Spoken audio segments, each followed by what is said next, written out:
2025 Gofico complex of fencing som la ni thum len ni kho hen tun ni kho hen pharma a kho ma ding bolo vin al heta vin che pharma a kho men chai yo la chungai bim khat a chi le tu na he a khum pharma bo chai deu a sun chai deu jung la hen a bim a bol do heta lang national highway car ka nga na kho lang insan te ko yin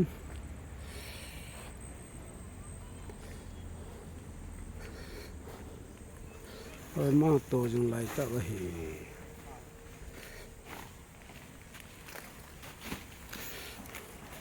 Pharma to ni sim 25 Monday complex paka fencing ball hele in som ni thum len ni kho he tu ni kho he jing le bim ball chau le finishing hi thai ni jing 27 na finishing ball do Wednesday ni he finishing ball do ti na he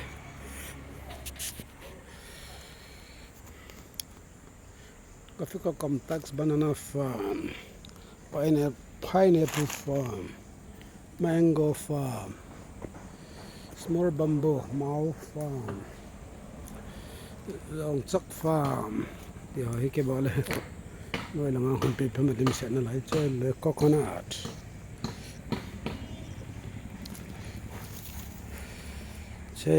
this is the sepi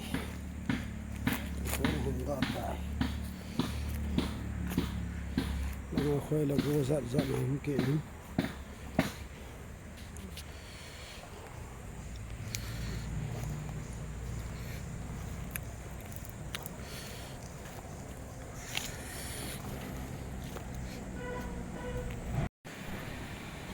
Gofico complex fencing to ni som le nearly 14 days ni som le nearly hin ni kho ai tai to ni 26 Sunday near chin ala ver nya ke pan hin to ni kho he ni som le nearly hin ni kho he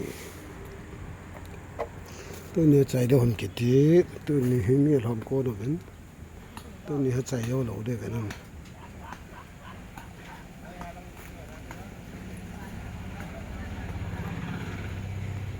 Gofico complex paka fencing work is in progress.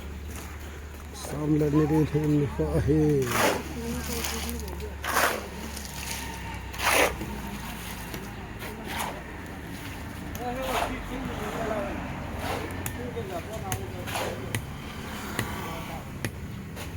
Rahid National Highway in Park to the Champur Rahid Katrangaya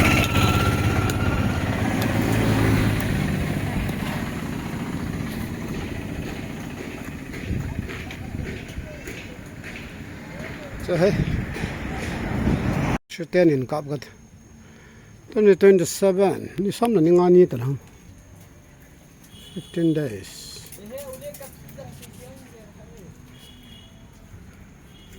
bim finishing a bim chom cha khat bo wat ta yung le na ma chai de ma sun chai de wa ta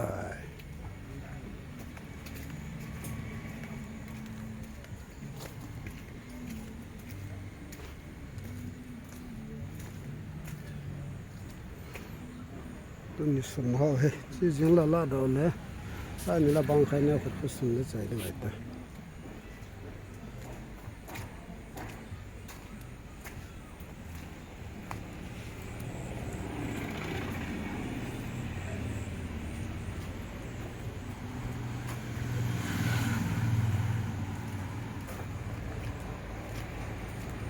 to 27 till somebody Monday to Thursday the sun ni ngani peta chi kana chi ka pe le ni na sam pi tiam sai go no ta ta la tan nang ba to tang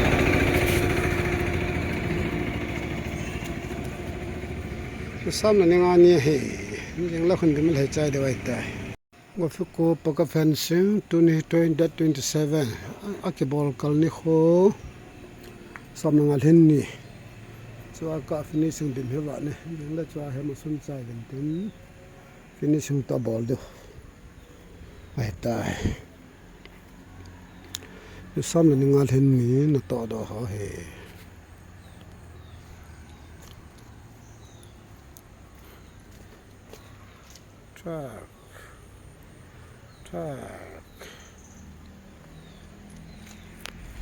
Graphical complex, poker fencing, work is in progress. That 11 Monday ni nakipanin, 27 Sunday ni chakal hale. To tani thum awa ma chen som ni thin nia. Hey. Ni som ni gu a he chai theng sat do ti ne ta.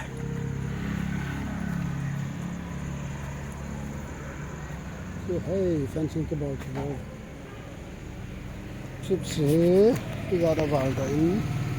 So he, igara niling ta banga ball da in. Che he, is samga ball da in. Playing o he, igara hap ta banga ball da in. So he letre na man ding kiti ai ta letre nyong he, sen do pe pe de kiti he.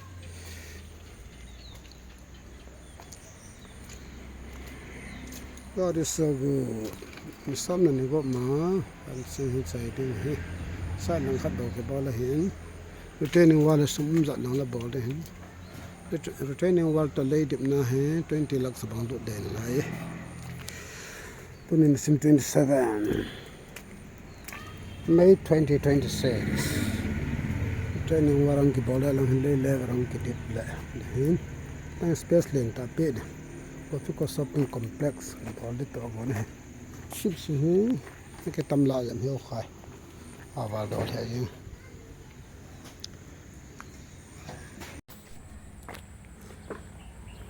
ko fencing ball tu ni in bim thai chai ven fencing a chai ni kho wa tai chai ni kho wa tai को पका फेंस खत्म है young letter न बोल दे वही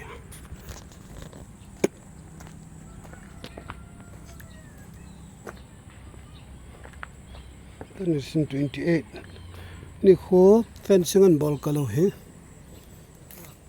सामने निको इन जावे 11 पटवा 28 निया चाहिए 16 days Polavin a Sandan fit gate Padung South down 120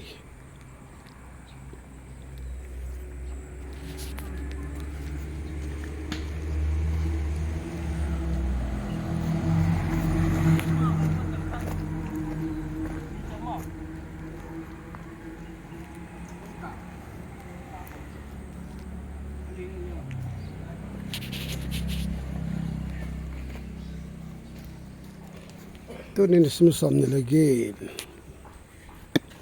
निस्म होनन बॉल कलो तो निस्म लने को कनी है इन फेंसिंग जो तो निन चाहता नहीं इन ला था निल लेटर न बॉल दे ना